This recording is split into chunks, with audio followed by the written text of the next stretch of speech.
আসসালামু আলাইকুম প্রিয় দর্শক, অন্য মঞ্চের আলাপচারিতায় আপনাদের সকলকে আমন্ত্রণ জানাচ্ছি। সে মন্দির নির্মাণ করতে চাচ্ছে, সে বড় রাম মন্দির, এশিয়া মহাদেশের মধ্যে বড় বা পৃথিবীর মধ্যে বড় রাম মূর্তি স্থাপন করতেছে। তো তাকে নিয়ে বিতর্ক হলো কেন সঙ্গে সঙ্গে? মানে কারণটা কি? এটাতে আপনার আপত্তি, আপনার কেন বিতর্ক শব্দটা আপনার মাথায় আসলো? মানে তার এই কাজটার মধ্যে অপরাধ। আমি আমার সামর্থ্য আছে আর্থিক, বা আমার সমর্থক বৃন্দ আছে, আমি করব না। মানে এখন তো বলতেছে মানি লন্ডারিং। মামলা নতুন দিয়েছে তো বলেন যে তার বিরুদ্ধে একটা মানি লন্ডারিং এর এখন মামলা দিয়েছে, গ্রেপ্তার করার পরে তাও আবার। আচ্ছা, আটক করেছে এবং কোন অভিযোগে আটক করেছে? মানি লন্ডারিং কোথা থেকে হয়েছে বলতেছে এই মন্দিরের পারপাসে টাকা আসলো কোথা থেকে? না, এটা সে বলতেছে কিন্তু সরকার পুলিশের দিক থেকে কি স্পেসিফিক অভিযোগটা কি বলেন, আমি শুনি ভাই একটু। না, বললে বুঝতে পারতেন। আমি বক্তব্য শুনেছি, আইনজীবীদের তাদের বক্তব্য শুনেছি। আমি যেটা বুঝছি, যেটা ওই যে পাকিস্তানি স্টাইলের খেলাটা তারা খেলতে চাইতো। এখন আপনি মনে করেন এই যে তার বিরুদ্ধে হঠাৎ করে মানিয়ে আনা হয়েছে, কি হয়েছে? তার বিরুদ্ধে আগে আগে মামলা, সে তার নাকি প্রধানমন্ত্রীর সহকারী নাকি পরিচয়ে প্রতারণা আগে করছে, অনেক প্রতারণার অভিযোগে তার বিরুদ্ধে প্রতারণার মামলা আছে ঢাকায়। মানে এইগুলো এখন খুঁজে খুঁজে বের করে, ডিজিটাল নিরাপত্তা আইনে মামলা তার নামে হয়েছিল আগে, এইটা খুঁজে বের করতেছে। হঠাৎ করে হরিদাস চন্দ্র কেন এত গুরুত্বপূর্ণ হয়ে উঠলো এই মুহূর্তে, যেখানে সবাই শেখ বঙ্গবন্ধু কন্যাকে নিয়ে ব্যস্ত হয়ে আছে, যে উনি দেশে ফিরবেন, এটা নিয়ে সবাই এখন সরগরম, মানে সবাই। আর কোন উনি দেশে আসতে পারবেন না একটা বিষয় ছিল, উনি আসবেন বলছে, সেইটাও একটা বিষয় হয়ে গেছে। এখন কেন এখন হচ্ছে কেন আসবেন উনি? এখন এইটাকে আমি যেটা বলতে বিতর্ক এই জন্য বলতে, আমার মনে হয় যে না, আপনি বিতর্কটা এই কারণে বলতে চাচ্ছেন যে হঠাৎ করে এই যে হরিদাস চন্দ্র নিয়ে আসার কারণটা কি? কারণটা হঠাৎ করে এতদিন তাকে গ্রেপ্তার করা হয়? রাম মন্দির তো আজকের বিষয় না, বেশ কয়েক সপ্তাহ আগেই তো এগুলো নিয়ে হয়েছে। ওই সময় কেন গ্রেপ্তার করা? অথবা তাকে এই রাম মন্দিরের কথা বলা হচ্ছে নাকি? ধরেন এই যে হরিদাস, তাকে অ্যারেস্ট করা হবে, তার লজিকটা তো যারা অ্যারেস্ট করবে তারা দেখাবে। সে যখন মন্দির বানাবে, তার মন্দির বানানো আমাকে বাধা দিতে হবে, তার লজিকটা তো যে বাধা দিবে তাকে স্থাপন করতে হবে। এই যুক্তিতে আমি তাকে মন্দির করতে দেব না, বা এই যুক্তিতে তাকে আমি রামের প্রতিমা বানাতে দেব না, এটা তো তার যুক্তি, তাই না? যে এই আমার এই সমাজ বাধা দিচ্ছে বা এই রাষ্ট্র বাধা দিবে, এই বাধা দেওয়ার যুক্তিটা এই, এবং সেটা রাষ্ট্রকে দেখাতে হবে, সরকারকে দেখাতে হবে। এই যুক্তিটা তো আমি শুনবো। আমি তো দেখতে পাচ্ছি না যে কোনো একজন নাগরিক, তার এ মাটির সন্তান, সে তার অধিকার আছে তার নিজ ভূমিতে তার উপাস্য দেবতার মন্দির স্থাপন করা বা প্রতিমা স্থাপন করার, এবং সে যদি বড় কীর্তি স্থাপন করতে চায়, যে আমি একটা রেকর্ড করে ফেলবো, এত বড় প্রতিমা বানাবো যে পৃথিবীবাসী দেখবে, এইটি যে আরো তার জন্য কোনো ক্রাইম না, অপরাধও না। ইহাতে রামের মূর্তি বাংলাদেশের সেনাবাহিনীকে ধ্বংস করে আমার যদি ব্রহ্মাস্ত্র রাখে, তাহলে তো আধুনিক ব্রহ্মাস্ত্র সব ব্যর্থ, তাই না? আপনি ভাবেন যে রামের মূর্তিকে তো এত ভয় পাওয়ার কারণ নাই আধুনিক মানুষের চিন্তা চেতনার, যে ওইখানে একটা মূর্তি বানালে আমার প্রতিরক্ষা ব্যবস্থা ধ্বংস হয়ে যাবে, আমার জনগণের সব বিশ্বাস ভেঙে চুরে গুড়িয়ে যাবে। এই যে ব্যাপারটা, এই যুক্তিটা তো দেখাতে হবে যে এই কারণে আমার একটা সিকিউরিটি থ্রেট হলো, এই কারণে আমার রাষ্ট্রের নিরাপত্তাহীনতা হলো, এই কারণে সে মন্দির বানাচ্ছে তার জমিতে, সে প্রতিমা বানাচ্ছে তার জমিতে, তার বিশ্বাস অনুযায়ী, তার ধর্মীয় বোধ অনুযায়ী, তার আবেগের জায়গা থেকে। এটাতে আমি বাধা দেওয়া, সিম্পল প্রশ্ন, হু আর ইউ? তুমি রাষ্ট্র বাধা দেওয়ার কে? তুমি জনগণ অন্যকে বাধা দেওয়ার কে? এবং এই কারণে তার টাকা অনুসন্ধান করারও তোমার এত হঠাৎ করে তাগিদতে পড়লো কেন? ধরুন একজন বাংলাদেশে বিশ্বের সবচেয়ে আকর্ষণীয় একটা মসজিদ স্থাপন করতে চায়, যেটা বিশ্বে একটা আলোড়ন ফেলে দিবে, বা ধরেন যে বিশ্বের যে সবচেয়ে খ্যাতিমান মসজিদ গুলো আছে তার চেয়েও, আমি কি ওইটাতে সঙ্গে সঙ্গে তাকে বাধা দিব যে না, তোমার কোনো অধিকার নেই, এটা কেন করতে যাচ্ছে? বাংলাদেশের সকল মুসলমান সম্প্রদায় কি তার উপর ঝাঁপিয়ে পড়বে? এই মসজিদ কেন? এই লোকটা মন্দির বানাতে চাচ্ছে, সে হিন্দু ধর্মের সে রামের উপাসক, সে ওই বিশ্বাসের মানুষ, সে ওইটা বানাতে যাচ্ছে। যে লোকটা বাধা দিচ্ছে, যে সমাজ বাধা দিচ্ছে, যে মনোজাগতিক উপাদানগুলো বাধা দিচ্ছে, তাকে তো ব্যাখ্যা এর কারণটা করতে হবে। এটা যদি অপরাধমূলক মানে বাধা হয়ে থাকে, নিশ্চয়ই তারা অপরাধী, এই সোসাইটি অপরাধী, রাষ্ট্র অপরাধী। আর যদি ও কোনো ক্রাইম করে থাকে, আমাকে বুঝায় বলতে হবে যে এই লোকটা এইটা ক্রাইম করতেছে, এটা তার অধিকারের মধ্যে পড়ে না। এই লোকটার এই রাম মন্দির স্থাপন বা কালী মন্দির স্থাপন বা তার উপাস্য, সে পৃথিবীর সেরা মন্দিরটা বানাতে চায়, সর্বোচ্চ মন্দিরটা বানাতে চায়, সর্বোচ্চ স্থাপনাটা সে করতে চায়। এইটা তার অধিকার আছে কিনা, এবং ওইখানে বাধা দেওয়াটা রাষ্ট্রের বা সমাজের দায়িত্ব কিনা, এবং ওই বাধাটা আসলে অপরাধমূলক বাধা কিনা। কিন্তু সুস্পষ্টভাবে দেখতে পাচ্ছি যে বাংলাদেশে হিন্দু কমিউনিটির উপর অপরাধ করা হচ্ছে, এবং সভ্যতার বিরুদ্ধে অপরাধ করা হচ্ছে, ওই ভদ্রলোকের বিরুদ্ধে অপরাধ করা হচ্ছে। তাকে নিয়ে বিতর্ক, সে আবার কি বিতর্কের জন্ম দিল? সে বড় কিছু করতে চেয়েছে, এটা আমরা বুঝতেই পারতেছি। সে বড় একটা 80 ফুট একটা রামের স্ট্যাচু সে স্থাপন করে সে একটা কৃতিত্ব নিতে চেয়েছে, ধরে নিলাম আমি যে, কিন্তু এইটার মধ্যে ক্রাইম কোথায়? ক্রাইমটা হচ্ছে যে তার এই স্বাধীন চিন্তায় বাধা দেওয়া, তার এই বিশ্বাসে এবং তার এই উদ্যোগে বাধা দেওয়া, যদি না সে রাষ্ট্রীয় আইন ভায়োলেট করে থাকে, যদি না সে তার অধিকারের অপপ্রয়োগ করে থাকে। এখন ধরেন এই মামলাতেও ও তো আদালতে দাঁড়িয়েই বললো যে আমাকে পুলিশ জিজ্ঞাসাবাদ করেছে যে এই টাকা তুমি কোথায় পাইলা, এই টাকা অমুক অমুক, বলতে আমাকে ভক্তরা সবাই দিচ্ছে, আমাকে তো এখন তো যেহেতু বিষয়টা আলোড়ন সৃষ্টি হয়েছে, এখন তো দেশে বিদেশে তাকে টাকা দেওয়ার জন্য রেডি আছে, কোটি কোটি টাকা দেওয়ার জন্য তাকে প্রস্তুত আছে, কারণ বিষয়টা সেন্সেশন তৈরি করছে। সে টাকা পাবেই হয়তো যদি করতে চায়। এখন ঘটনা হচ্ছে, আমি খুব পরিষ্কার ভাবে বলি, এই যে তার বিশাল প্রতিমা স্থাপনের যে মানসিকতা, এইটা এক ধরনের অহমিকাকে আঘাত করে, যে অহমিকা বাংলাদেশে বা পৃথিবীতে ধীরে ধীরে ধীরে ধীরে সর্বনাশের কারণ হয়ে গেছে এবং আত্মঘাতী হয়েছে। সেটা হচ্ছে যে বাপরে, হিন্দু লোক, তারা বাংলাদেশে সংখ্যালঘু, তারা এইখানে এত বড় প্রতিমা স্থাপন করবে, এই অহমিকাকে আঘাত করে। এই অহমিকা যাদের আছে, এটা তো ক্ষতিকর অহমিকা, এবং সে অত্যন্ত উগ্র সাম্প্রদায়িক জঙ্গিবাদী অহমিকা। এটা জঙ্গিরা মনে করতে পারে না যে খুব সুস্থ স্বাভাবিকভাবে অন্য কোনো বিশ্বাসের মানুষ টিকে থাকবে।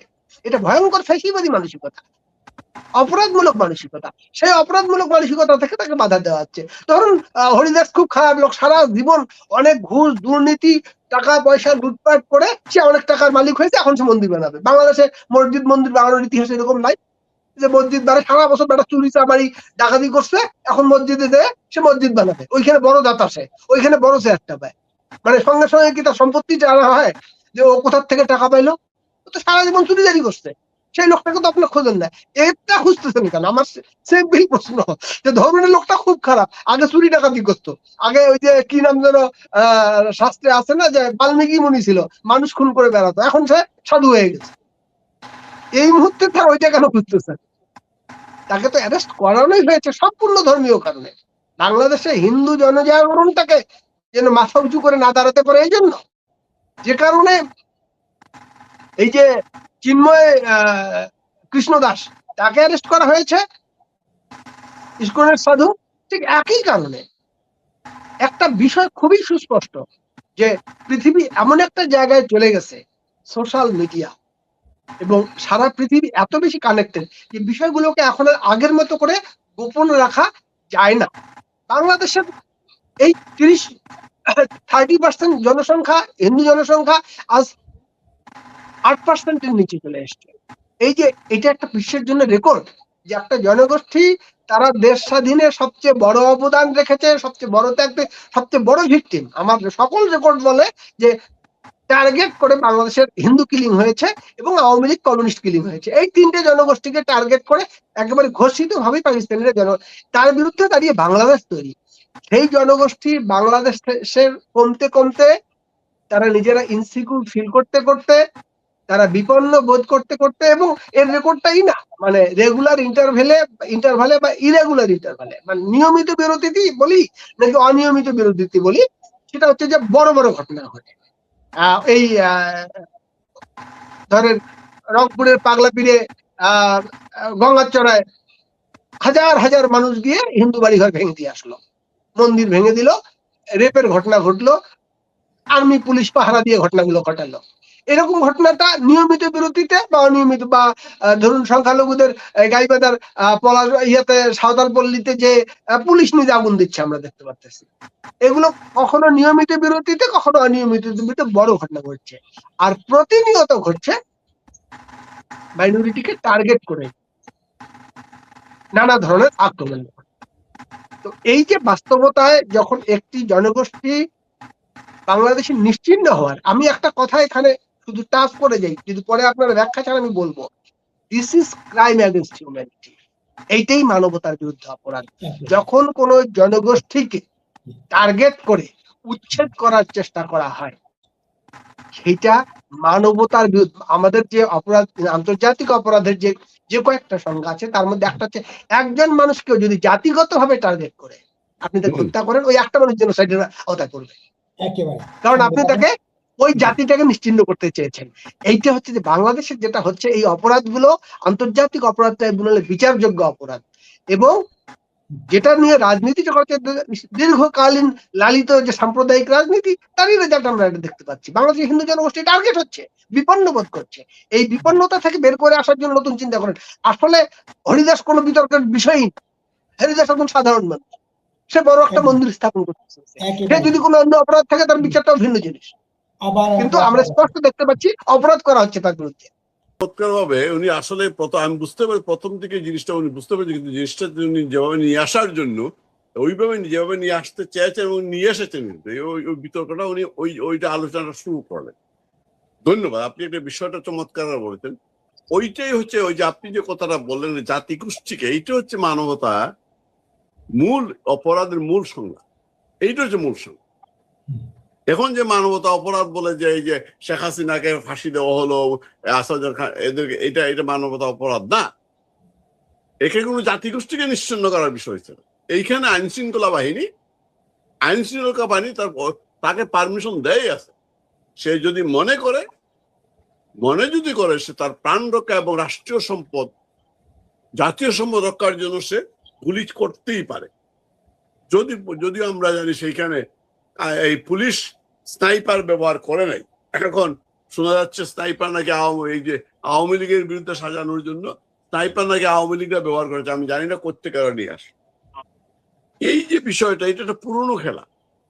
ওই যে সচিবালয়ের সামনে যে মহিলারা ভাত বিক্রি করতে গিয়ে গ্রেপ্তার হয়, তার একটা ভিডিও আমি দেখেছি। সে বলেছে, এই জায়গায় আমি প্রশ্ন আনতে চাই যে তারেক রহমান 17 বছর আগে দেশ ছেড়েছেন, তার মাথার মধ্যে ওই 17 বছর আগে 17 বছর অনেক পরিবর্তন হয়ে গিয়েছে।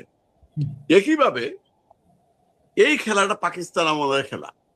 আমরা জনশ্রুতি আছে কাশ্মীরে একসময় একটা ঘটনা ঘটেছিল, হজরত বাল, যেটা চুল, হজরত মোহাম্মদ চুল ওইখানে আছে, সেটা চুরি হয়ে গিয়েছে।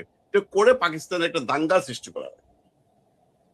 যখনই বাঙালি জাতি তার মুক্তির প্রশ্নে আন্দোলন করেছে, বঙ্গবন্ধু যখনই আন্দোলনে গিয়েছেন, তাকে প্রথমে ইন্ডিয়ার দালাল বলা হয়েছে, কাফের বলা হয়েছে, এবং বাঙালিদেরকে ওই হিন্দু মুসলমান দ্বন্দ্বটা লেলিয়ে দেওয়া হয়। একই কায়দা এখন এই বিষয়টা খেলা হচ্ছে। কিভাবে খেলা হচ্ছে? আজকে যারা ক্ষমতায় আছে, মানবতা অপরাধ তো, ওই যে দাদার সংজ্ঞা যদি বলি, জামাত তো মানবতা অপরাধ করেছে, তার কিন্তু বিচার হচ্ছে না, সে কিন্তু দেশে রাজনীতি করতে পারে। রাম মন্দির যখনই এই হরিদাস চন্দ্র উদ্যোগ নিলে, তখনই এই মৌলবাদী জঙ্গি গোষ্ঠী কিন্তু মিছিল পর্যন্ত করেছে। এই যে আপোষকামিতার রাজনীতি, আমি আরেকদিন বলেছি, বিএনপি বা তারেক রহমান আপোষ করার চেষ্টা করতেছেন মৌলবাদীদের সঙ্গে, সেইটা ওই জন্য কাল হবে। হরিদাস চন্দ্র দাদা ঠিক বিতর্কের বিষয় হওয়ার কথা না, করা হয় যে বললাম, আমরা শুরুতে বলেছিলাম যে ও একটা প্রসঙ্গ পাল্টানোর বিষয় আছে। গত কয়েকদিন যাবৎ দেখবেন, এর আগে আমরা কি শুনতাম, শেখ হাসিনাকে ফিরিয়ে আনা হবে, ফাঁসিতে ঝুলানো হবে, এক পক্ষ বলতো, আরেকটা তাদের মধ্যে থেকে কেউ বলতো যে শেখ হাসিনার লাশও বাংলাদেশে দাফন হবে না। কিন্তু এখন আমরা দেখতে পাচ্ছি যেটা, উনি নিজে আসতে চান, উনি ফাঁসির কাছে ঝুলতে চান, উনি কারাবরণ করতে চান। উনাকে না আনার জন্য ১৭ রকমের চেষ্টা করা হচ্ছে, উনাকে আসতে দেওয়া হবে না। অর্থাৎ উনি এখন ডিফেন্সিভ খেলছেন। গত 2 বছর কিন্তু উনি অপেক্ষা করেছেন। দেখবেন আপনি, কারণ এই দেশটি যারা ধ্বংস না হয় আর একটি গৃহযুদ্ধ না হয়, উনি বহুবার চেষ্টা করেছেন। এবং গত নির্বাচনে উনি নেপথ্যে, উনি সরাসরি বলেন নাই, কিন্তু ভাবটা ছিল আওয়ামী লীগের, আমরা জামাতে যে বিএনপিকে যদি নিয়ে আসতে পারি হয়তো লাভবান হবে। বিএনপি সেটা ব্যবহার করে। এখন যেটা দেখা যাচ্ছে, দেয়ালে পিঠ থেকে গেছে। এখন তারা আওয়ামী লীগকে নিষিদ্ধ করার পথে অগ্রসর হচ্ছে এবং করে ফেলবে। এদের কাছে কিছু আটকাবে না। তাহলে কি করতো, উনি কিন্তু এখন অফেন্সিভ খেলছে, আর ওরা এখন ডিফেন্সে চলে গেছে। কেন? ওরা আসতে দিতে চাইবে না। এখন কি করতে হবে? ওই যে আবার হিন্দু বিষয়টা, এই যে শাহজাহান চৌধুরী জামাতে, সে বলল যে আমি চাইলে সূর্য থামিয়ে দেব। আল্লাহর সাথে শিরক করে তার বিরুদ্ধে কিন্তু কোনো ধরনের মামলা হয় না, তার বিরুদ্ধে কোনো ধরনের ইসলাম বা অন্য কোনো হয় না। কিন্তু প্রায়ই আমরা দেখি কি, ফেক আইডি দিয়ে ইসলাম ও অন্যার নামে হিন্দু ছেলেদেরকে গ্রেপ্তার করা হয়, হিন্দু মানুষদেরকে গ্রেপ্তার করা। এই যেন পুরনো খেলাটা খেলা চাই, খেলতেছে। এইটার ফল হচ্ছে আজকে হরিদাসচন্দ্র, আর কিছুই না। ওইকে ডাইভার্ট করা যায় কিনা, অথবা হিন্দুদের বিরুদ্ধে, রাম মন্দিরের বিরুদ্ধে, কারণ সরাসরি কিন্তু বলতে পারতেছে না এই সরকার, বললে অসুবিধা আছে। আমেরিকাও একটা সাম্প্রদায়িক গোষ্ঠীকে সবসময় লালন করে, তো কিন্তু প্রকাশ্যে বলেন। আপনারা যে মানবতার কথা বললেন, অ্যামনেস্টি ইন্টারন্যাশনাল মানবতাবাদী সংগঠন না, সেই সংগঠনের সাধারণ মহাসচিব ছিলেন আইরিন খান।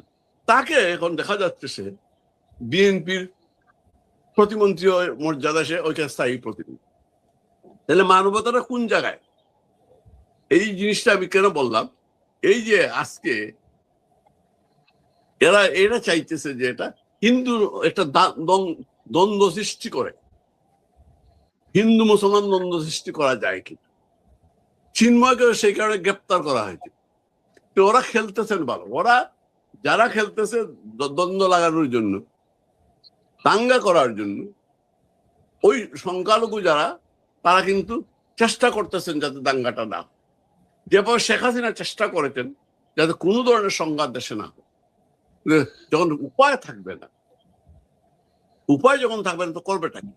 আমার পিঠ দেয়ালে আটকে কেউ যদি মরতে চায়, আমাকে মারতে চায়, আমি কি করব? আমি সামনে অগ্রসর হব।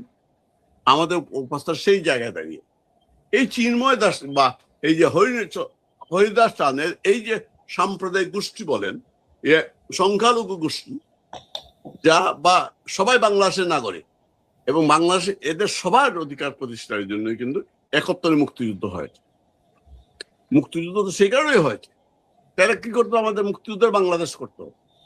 মুক্তিযুদ্ধের বাংলাদেশ যদি আমরা করতে না পারি, তাহলে হরিদাসচন্দ্ররা, চিন্ময় দাসরা নির্যাতিত হবেন।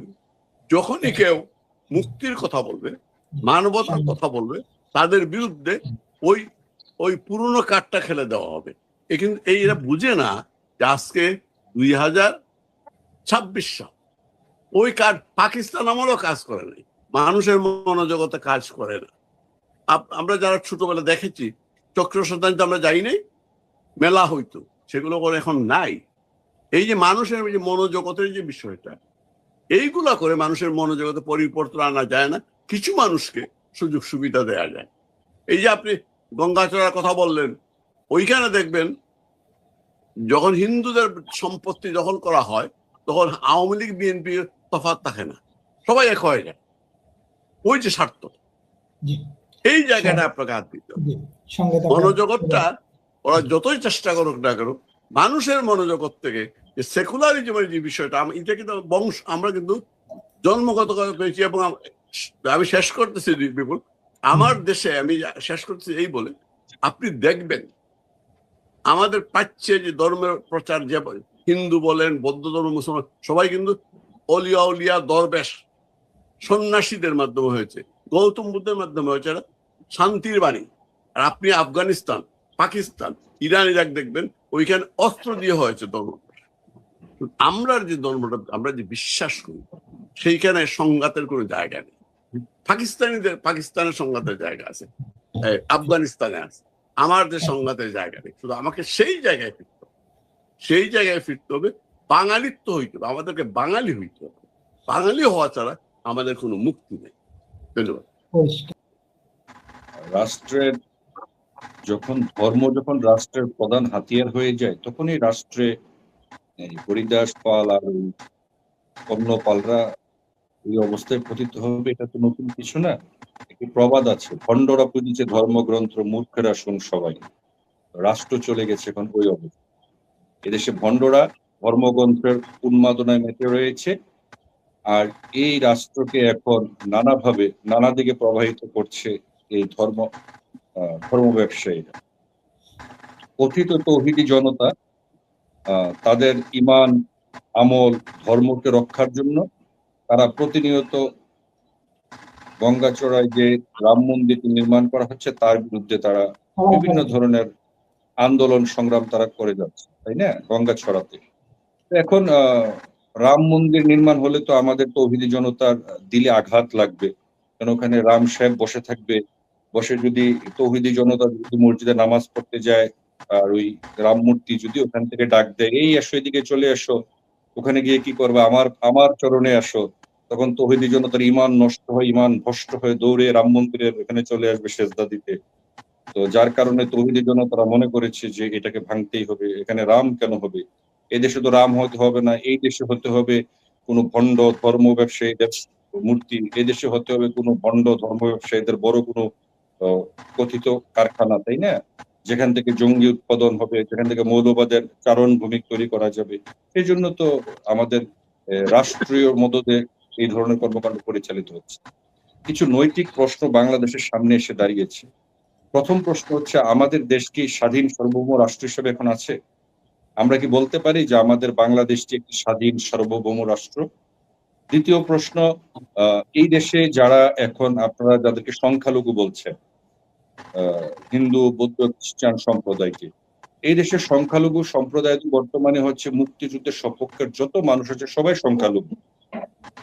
সংখ্যাগুরু হচ্ছে কথিত ভণ্ড ধর্ম ব্যবসায়ীরা এবং পাকিস্তানি প্রেতাত্মারা যারা এখন বাংলাদেশের রাষ্ট্র ক্ষমতা আঁকড়ে ধরেছে, তারা হচ্ছে সংখ্যাগুরু। এছাড়া বাকি বাংলাদেশ এখন সংখ্যালঘু সম্প্রদায় পরিণত হয়েছে।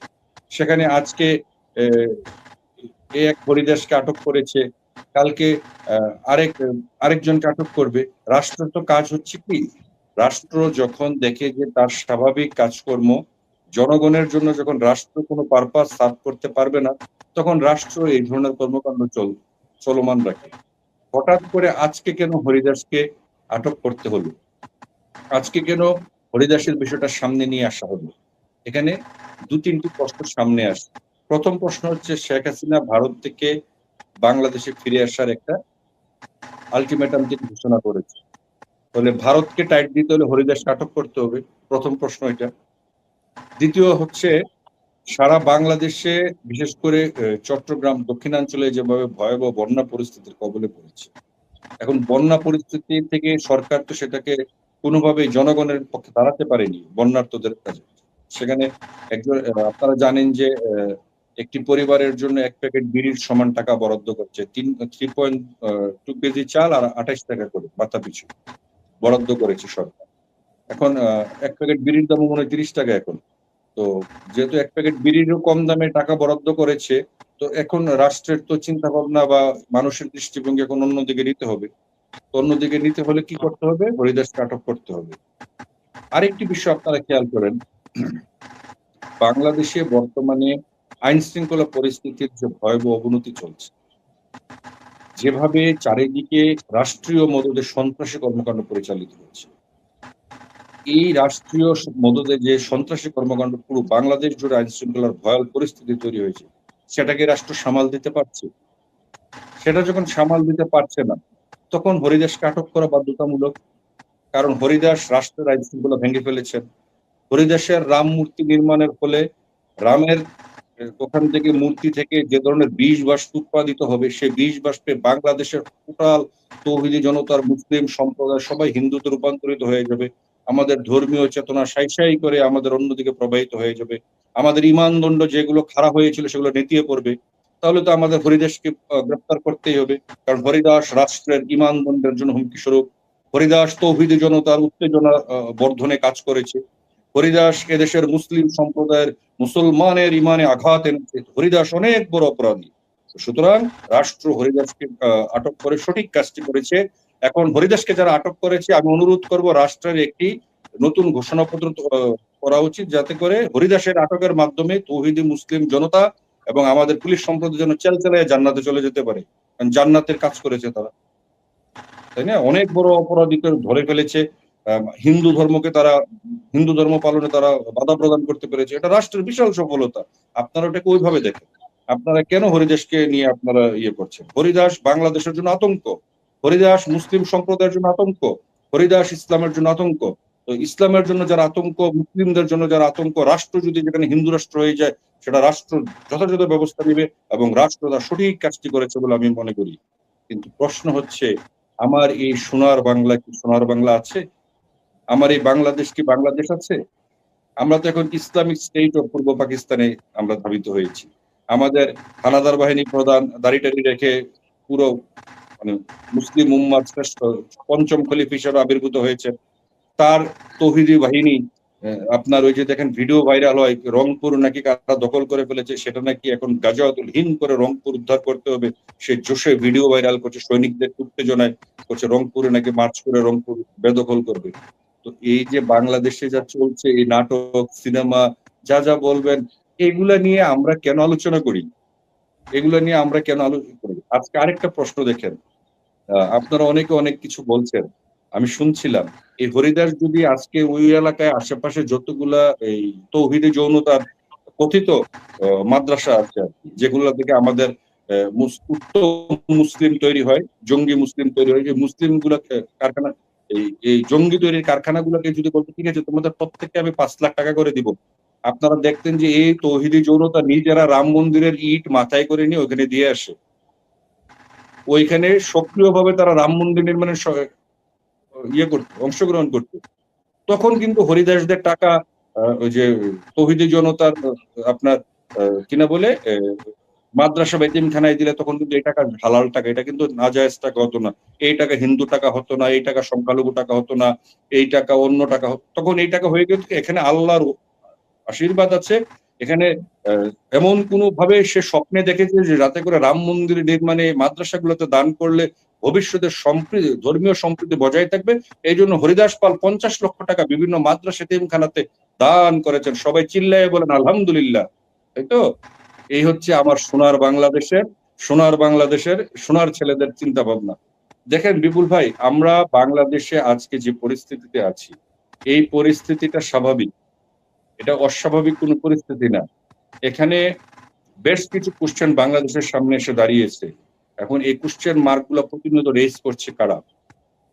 যারা বাংলাদেশের স্বাধীনতা সর্বমত বিশ্বাস করে না, যারা ধর্মীয় সম্প্রীতিতে বিশ্বাস করে না, যারা একটি নিরপেক্ষ উদার গণতান্ত্রিক বাংলাদেশ গঠনে যারা বাধাগ্রস্ত করতে চায়, তারাই মূলত এই কাজগুলো করছে এবং রাষ্ট্র সেখানে প্রত্যক্ষ মদত দিচ্ছে। সেটা হচ্ছে ভয়াবহ সিগনিফিকেন্ট।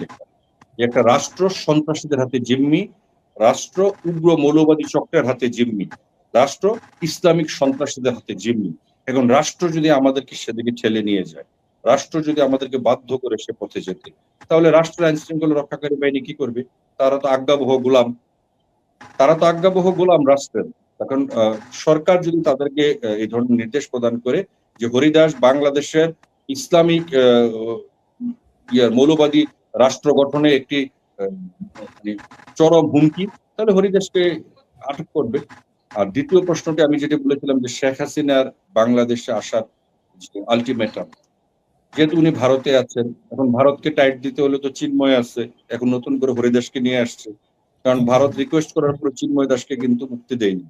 এখন উপরন্তু হরিদাস পালকে আটক করে ভারতকে দেখিয়ে দিয়েছে যে তোমাদের এখানে কথিত, যেহেতু ভারত সর্ববৃহৎ হিন্দু একটি রাষ্ট্র, ভারতকে দেখিয়ে দিয়েছে যে আমাদের তৌহিদি জনসার জোশে, আমাদের গাজাওয়াতুল হিন্দ করার মানুষে আমরা এখন হরিদাসকে আটক করেছি, পারলে কিছু করো, পারলে করো।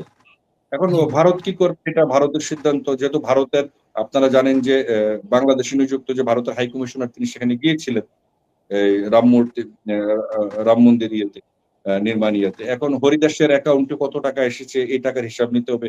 আমরা তো এতদিন জানতাম যে টাকা গেলে মানি লন্ডারিং হয়, পাচার করলে। টাকা আসলে যে মানি লন্ডারিং হয় সেটা তো জানতাম না, হঠাৎ করে জানলাম আর কি। তাহলে হরিদাসেরটা এখানে তদন্ত হবে।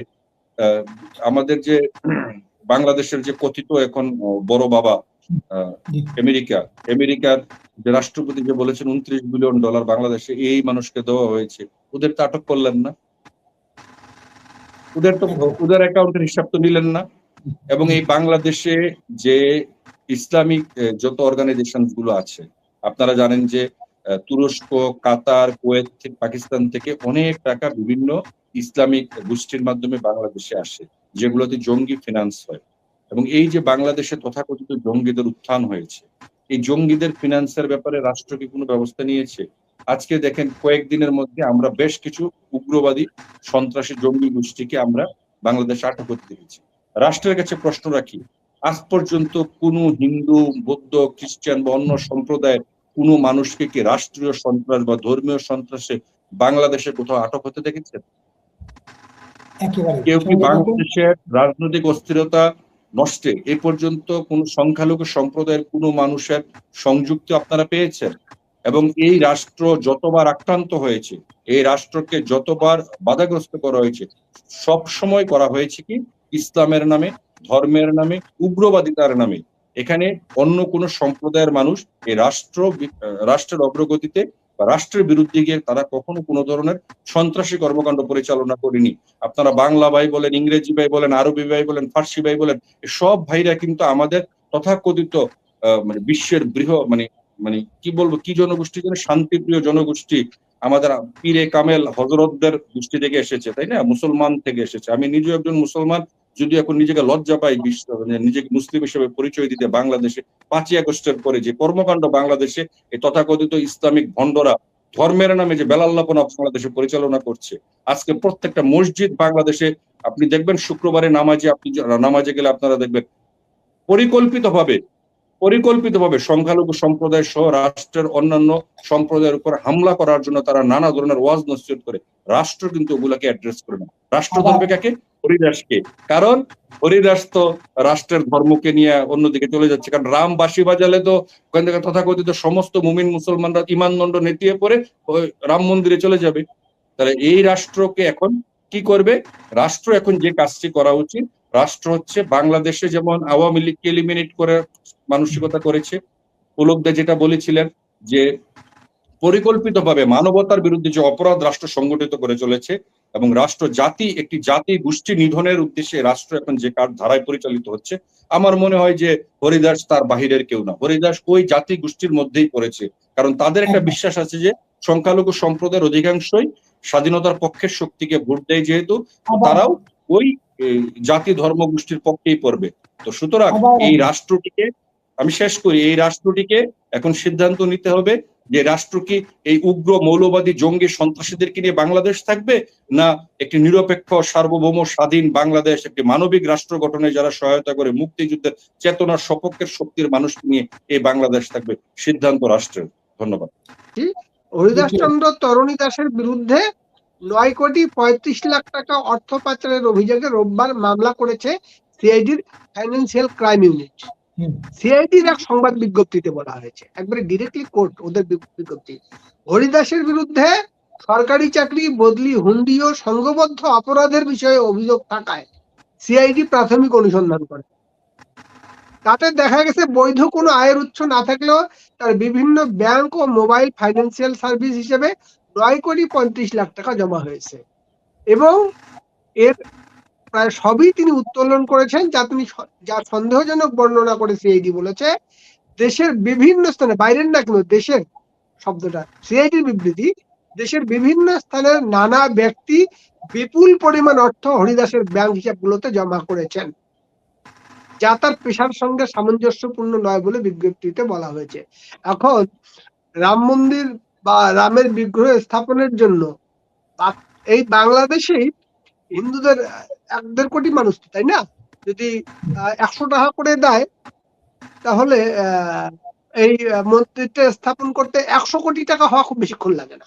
এবং আমাদের এখানে এমন আর্থিক সক্ষম ব্যক্তি আছে, এবং এই কথাটাও সে ওখানে দাঁড়ায় বলছে যে আমাকে তো দেশের বিভিন্ন স্থান থেকে মানুষ টাকা দিচ্ছে, আমার অ্যাকাউন্টে জমা দিয়েছে, এবং এটা বৈধ কিনা। আমি যদি হরিদাসের, আমি আমার অ্যাকাউন্ট থেকে যদি আমি টাকা দিই হরিদাসের ইয়াতে, এটা বৈধ কিনা? যে এটা আমি মানি হরিদাসকে লন্ডারিং আমি পড়ে না তো, দেশ থেকে দেশে দিয়ে এটা মানি লন্ডারিং পড়ে কি হচ্ছে? আচ্ছা, তাকে হিন্দুরা টাকা দিচ্ছে দেশের বিভিন্ন স্থান থেকে মন্দিরটা স্থাপনের জন্য, আমি দিব আমার টাকা। এটা সিআইডি আপনি কি রিপোর্ট এটা না, এটা দেশ দেশ দেশ থেকে সিআইডি নিজে বলতেছে। সিআইডি বিবৃতি? এটা পুলকদা হ্যাঁ, পুলকদা সেটাই। আপনি যদি 100 টাকা, পুলকদা আপনি 100 টাকা দিলে আগে 50 টাকা তৌহিদি জনতার মাদ্রাসায় দিয়েন, তাইলে বৈধ। আচ্ছা, ব্যাপার তো ক্লিয়ার। সিআইডি বিবৃতি এটা, কিন্তু সিআইডি প্রেস স্টেটমেন্ট পাঠিয়েছে যে এই টাকাটা বিভিন্ন জায়গা থেকে তার অ্যাকাউন্টে জমা হয়েছে, এই জন্য তাকে আমরা অ্যারেস্ট করেছি। আচ্ছা, আপনি যদি বললাম তো যে বাংলাদেশের হিন্দু জনগোষ্ঠীকে সাপ্রেস করার চেষ্টা করা হচ্ছে, দমন করার চেষ্টা করা হচ্ছে, এই সাহস যেন আর কেউ না করে, এই তো এইরকম মন্দির স্থাপনের। আরে ভাই, আমি যদি কালকে উদ্যোগ নিয়ে ঘোষণা দিয়া আমি যদি এই ঢাকা শহরের কোনো একটা জায়গা কিনে নিয়ে 20 জনে মিলে আমি যদি বড় স্থাপনা বানাতে চেষ্টা করি, এটা কি সবাইকে দমন করবে না? আমি যদি হিন্দু ধর্মের আমি বিশ্বাসী, আমি যেমনই হই, আমি মনে করি যে আমি বিশাল আমি একটা মন্দির বানাবো এখানে, এটা বিশ্বের মধ্যে রেকর্ড হবে, আমি 4-5 বিঘা জমি কিনে সব হিন্দুরা মিলে আমি করবো। ভাই, ব্যাপারটা হচ্ছে যে আমি একটা জিনিস খেয়াল করেছি, এই জিনিসটাকে আমি অন্যভাবে দেখি, এই আলোচনার বিষয় না। গত 20-30 বছরে আমি যেটা দেখেছি, বাংলাদেশে মন্দিরের সংখ্যাও বেড়েছে, মসজিদের সংখ্যাও খুব বেশি বেড়েছে, ধর্ম খুব বেড়েছে। আর মানুষের ওই জায়গায় আপডেটটা কিভাবে এত ধর্ম আছে সেটা ভিন্ন বিতর্কের জায়গা, কিন্তু ধর্মের জন্য মানুষ দেয়, টাকা দেয়, মন্দিরগুলো যে স্থাপিত হয় এটা আমরা দেখতে পাই।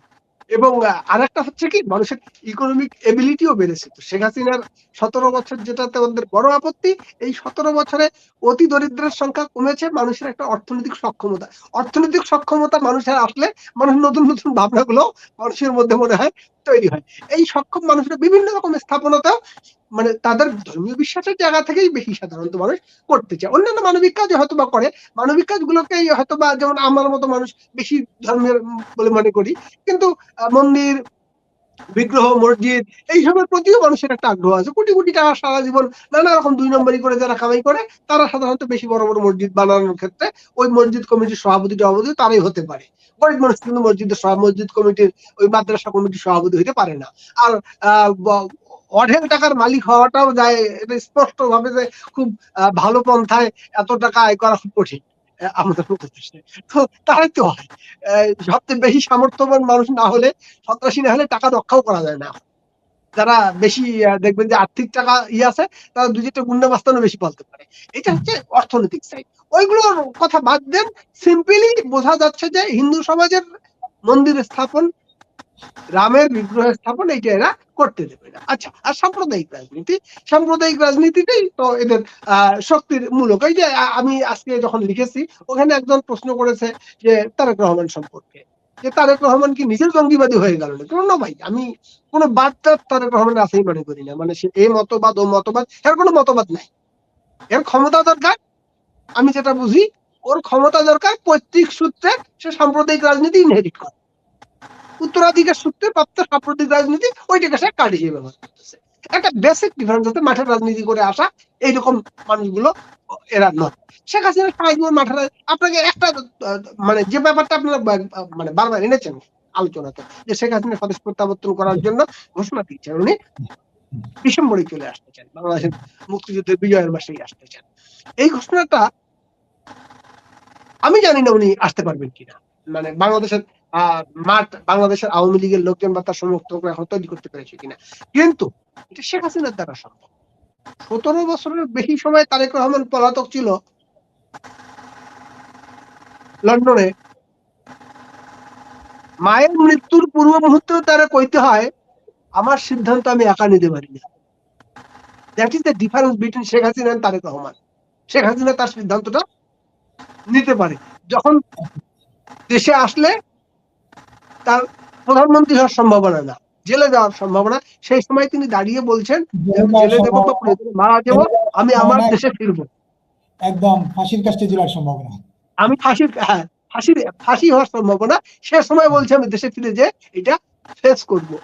আর এটা হচ্ছে যে এই জঙ্গিরা যখন জুলাই সন্ত্রাসীরা যখন রাষ্ট্রের চূড়ান্ত নিশ্চয়তার মধ্য দিয়ে একটা পরিবেশ তৈরি করছে, তারেক রহমান ক্ষমতায় মানে যে প্রধানমন্ত্রী হওয়ার জন্য উনি মায়ের মৃত্যুর মুহূর্তে উনি আসছিলেন না, উনি চলে আসবেন। মানে মানুষের ক্যারেক্টারের মধ্যেও এই তফাৎটা দেখেন যে এই শব্দটা উচ্চারণ করার 17 বছরের সামর্থ্য তারেক রহমানের হয়েছে কিনা, যে আমি বাংলাদেশে ফিরে যাবো, আমার দেশে ফিরে যেয়ে আমি জনগণকে সাথে নিয়ে আমি লড়াই করব, জনগণের জন্য আমাকে ফিরতেই হবে, যেটা শেখ হাসিনা বলতেছে। আমি জানি না, আমি এখনো আমি কিন্তু ডাউট করি। আমি একটা কথা খোলামেলা বলি যে বাকি দায়িত্বটা আওয়ামী লীগের বা তাদের নেতা কর্মী সৈনিকদের, যে তারা তাদের নেতাকে নিয়ে আসতে উপযুক্ত মাঠ প্রস্তুত করতে পারছে কিনা, তারা তাদের সেই শক্তি সামর্থ্য দেখাতে পারছে না। কিন্তু শেখ হাসিনা আসতে চান, এটা তার ঘোষণা। আর সাম্প্রদায়িকতার মধ্য দিয়ে, ভারত বিরোধিতার মধ্য দিয়ে এগুলোকে অন্য খাতে প্রকাশ করা, সেটা তো সরকারের চেষ্টা তো আমরা ক্লিয়ার বুঝতেই পারতেছি।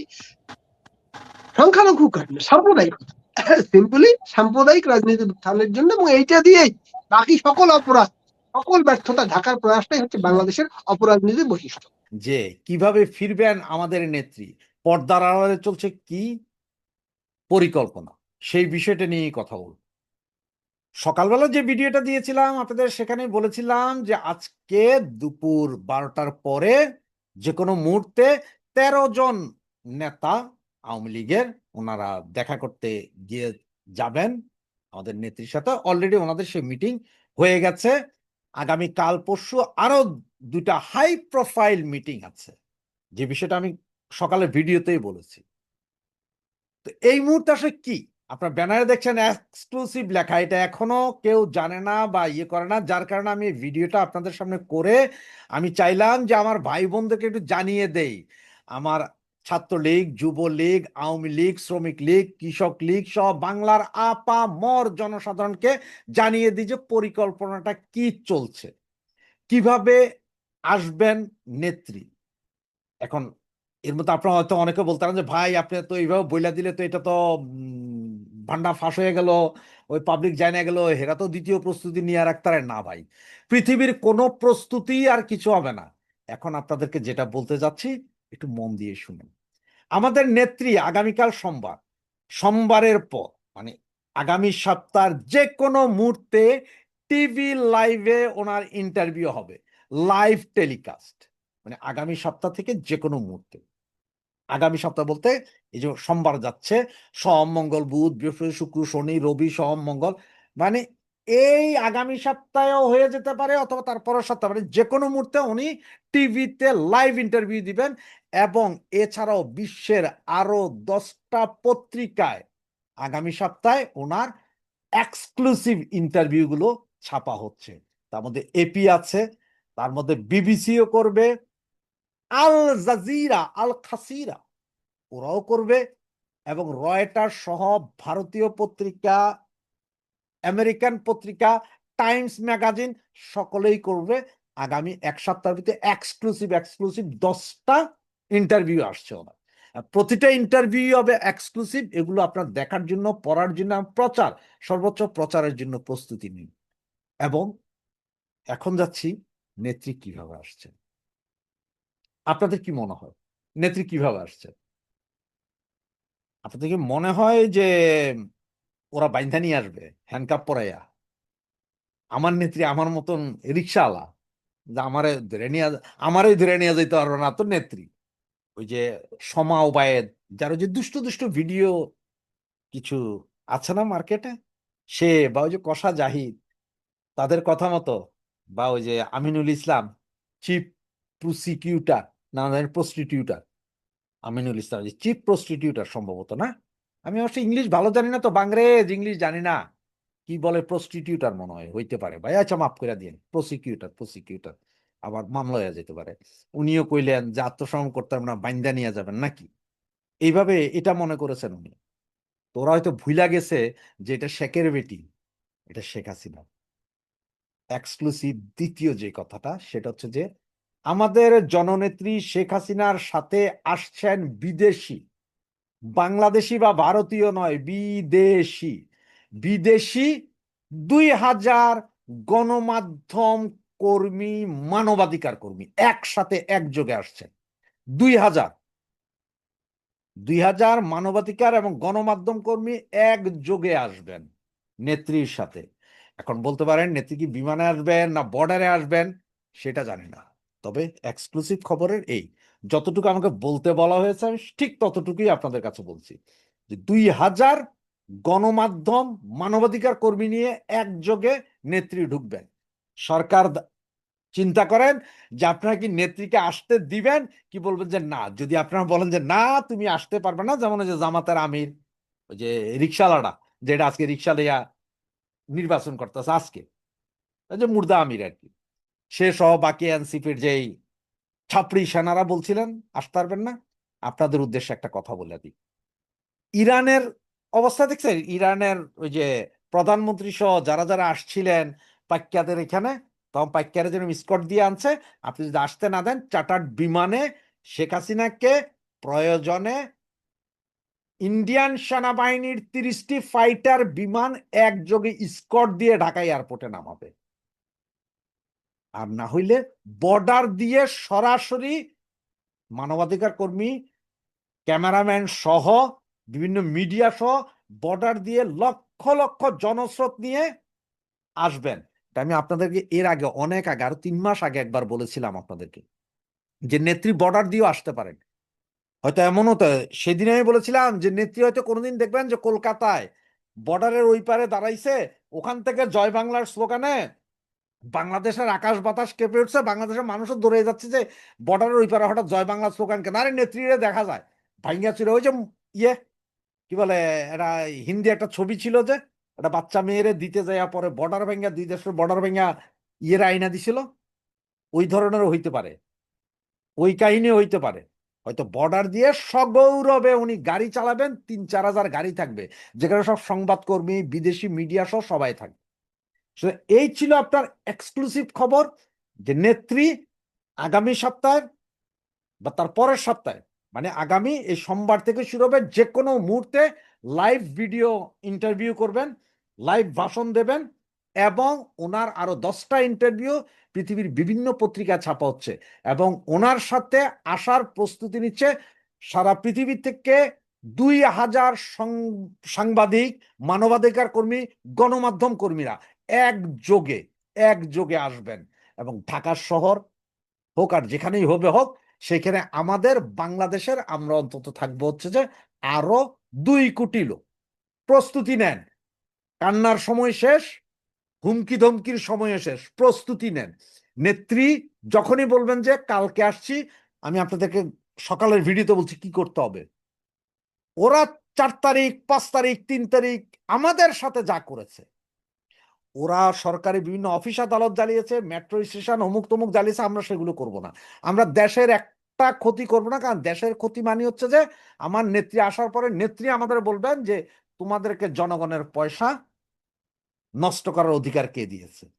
আমরা সেটা করব না, কিন্তু আমরা করব ওরা যেভাবে আমাদের সাথে ব্যক্তিগতভাবে এক একজনের সাথে, পরিবারের সাথে, ঘরবাড়ির সাথে যা করেছে, ঠিক সেম 48 ঘন্টার ভিতরে ধূলিসাৎ করে দিতে হবে, এগুলোর একটাও রাখবে না। আমরা মাইর শুরু করলে আমাদের কেউ ঠেকাইতে পারবে না। জয় বাংলা। সম্মানিত দর্শক, আজকে এমন কিছু অপ্রিয় সত্য কথা বলবো যা আমি জানি, শতভাগ জানি, যা আমি দেখেছি, এবং যা সহ্য করা যাচ্ছে না, এবং যে বিষয়গুলো আপনাদের জানানো উচিত, আমাদের প্রচলিত মিডিয়াগুলো যে বিষয়গুলো জানাতে পারছে না, তাদের সে সাহস নেই। কিন্তু এই বিষয়গুলো খোলামেলাভাবে, এমনকি টু দি পয়েন্টে নাম বলে বলে এই কথাগুলো বলার সামর্থ্য আমার আছে, শক্তি আমার আছে, আল্লাহর মেহেরবানিতে সাহস আমার আছে, এবং আমি মনে করি এই কথাগুলো বলা আমার জন্য ফরজে আইন।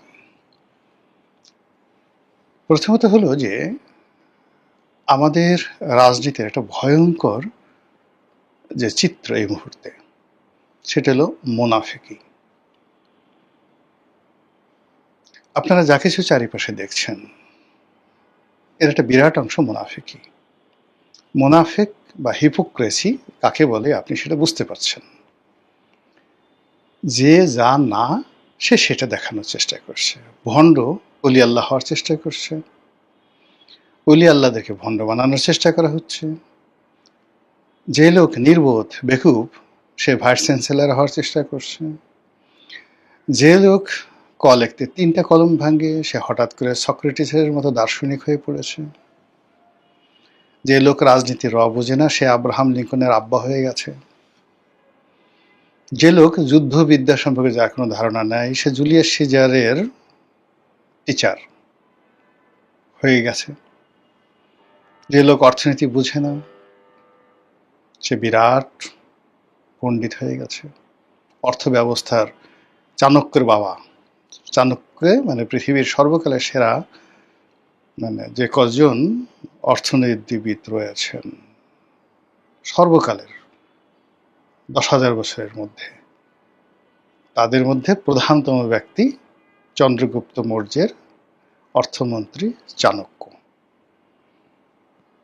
এবং তার যে অর্থশাস্ত্র, তার যে অর্থ ব্যবস্থা ভারতবর্ষে অর্থাৎ আলেকজান্ডারের পরপরে অর্থাৎ খ্রিস্টের জন্মের প্রায় 300 বছর আগে, তখন প্রায় 50 লক্ষ বর্গ কিলোমিটার ছিল সম্মিলিত চন্দ্রগুপ্ত মৌর্যের ডাইনেস্টি সাম্রাজ্যের আয়তন। এখন ভারতের হলো 36 লাখ বর্গ কিলোমিটার, মানে ভারতের 2.25 গুণ বা 1.5 গুণ।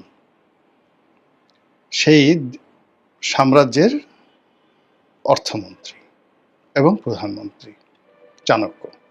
এখন আমাদের দেশে এরকম অনেক লোক আছে যে জীবনে চাণক্য পড়েনি, জানে না, কিচ্ছু জানে না, সে এখন চাণক্যের আব্বা হয়ে অর্থনীতির গুরু হয়ে বসেছেন।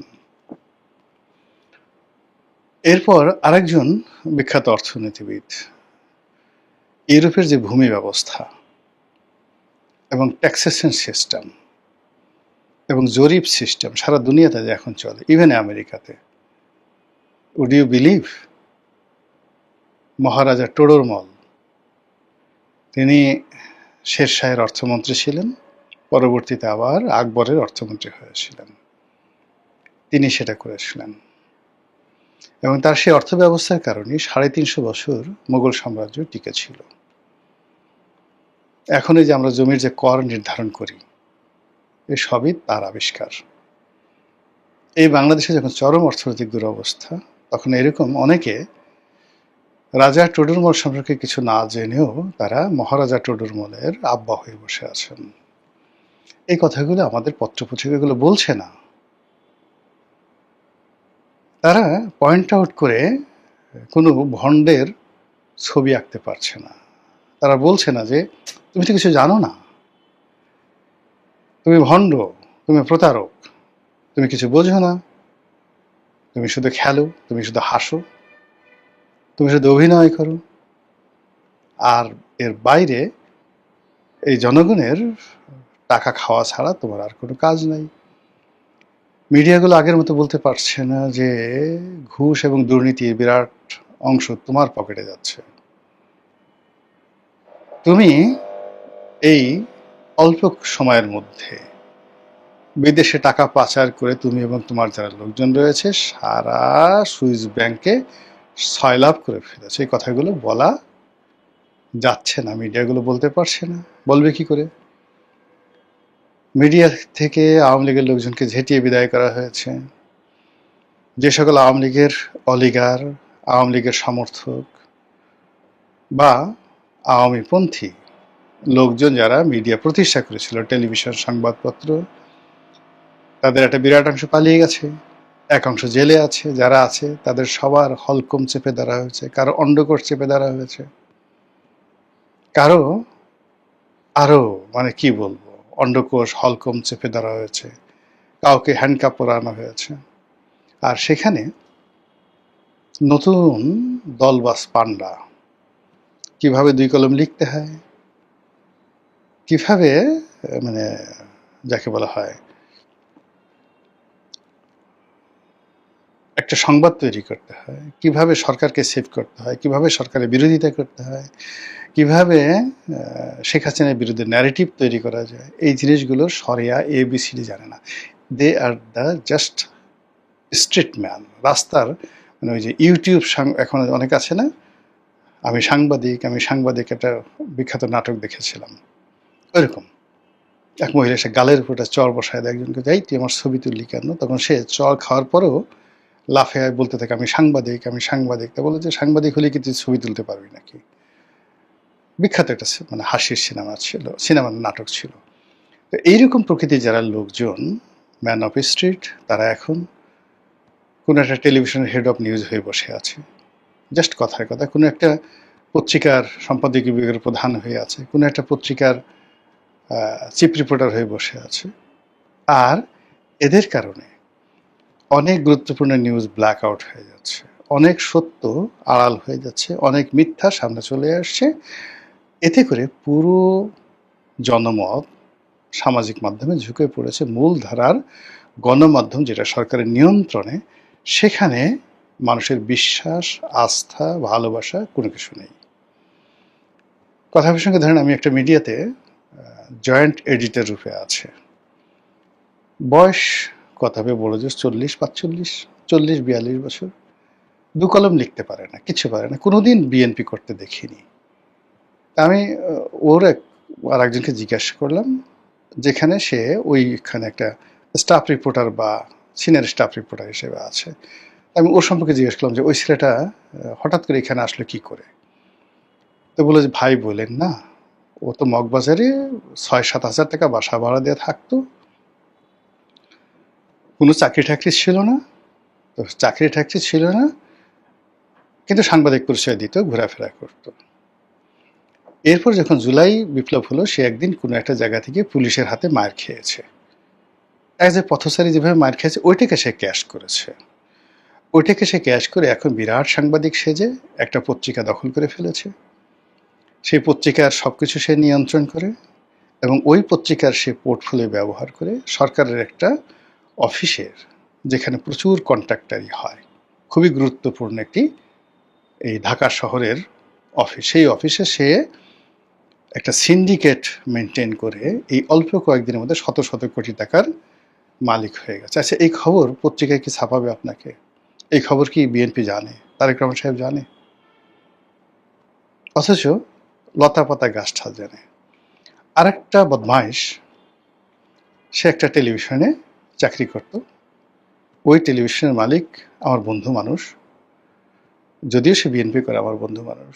সেই মালিকের স্ত্রী আমার ক্লাসমেট সরাসরি, তো যার জন্য ওই সম্পর্কে জানতাম। কয়েকবার তার চাকরি চলে গেছে, কোনো রকম যাকে বলা হয় তাকে রাখতে চায় না, কোনো রকম মানে ননসেন্স দ্য গ্রেট।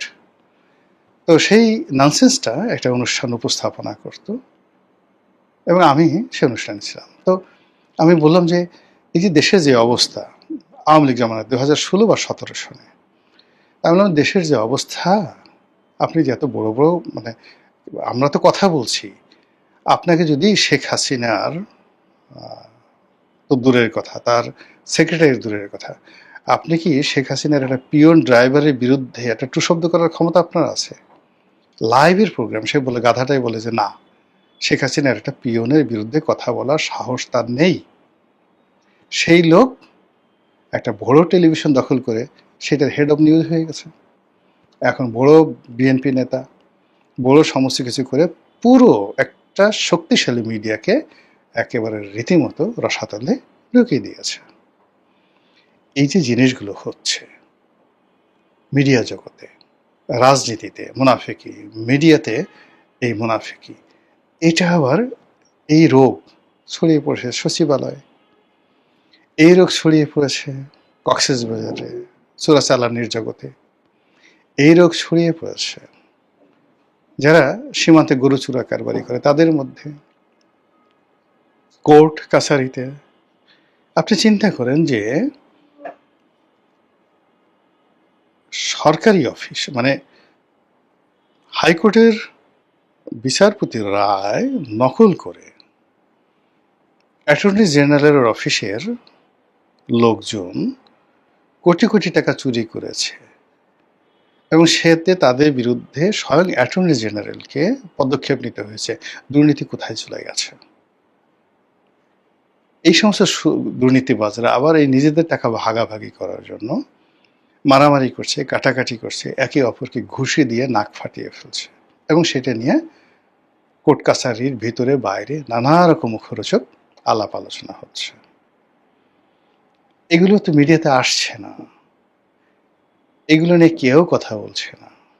আর এরকম পরিস্থিতি যখন তৈরি হয়ে যায়, তখনই পর্দার আড়ালের যে গোখরা সাপগুলো, ঘরের মধ্যে যে ছোট ছোট গর্ত রয়েছে, সেই গর্তের মধ্যে লুকিয়ে থাকা গোখরা সাপগুলো ফোঁস ফাঁস করতে থাকে এবং একটু সুযোগ পেলে বের হয়ে সবল দেয়।